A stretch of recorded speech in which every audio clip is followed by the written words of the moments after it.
दोस्तों एंड श्रेष्ठजनों, आप सभी को हैप्पी रक्षाबंधन। रक्षाबंधन की बहुत बहुत बधाई हो।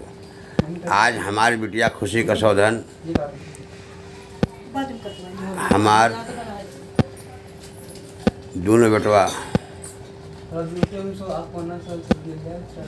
मोहित कसौधन और मनीष कसौधन को रक्षा बांध रही हैं।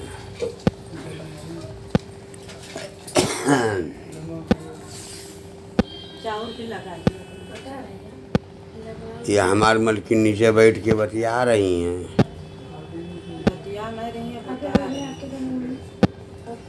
आरती लियो ना, लियो है क्या रक्षाबंधन वाला मैं इसका आरती है।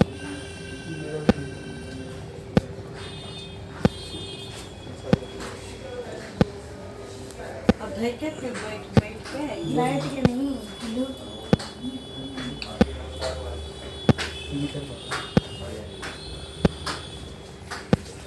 अरे वाह आओ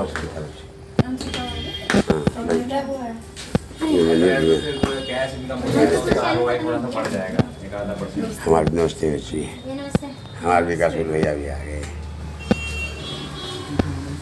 कंपनी पुरानी नहीं होनी चाहिए, जैसे लेटर हेड पे आप लोग कैश सैलरी में इंक्लूड हो जाएगा। और जब आप किसी कंपनी से जुड़ोगे, चाहे वो प्राइवेट लिमिटेड फर्म हो, कैसी भी हो, अगर वो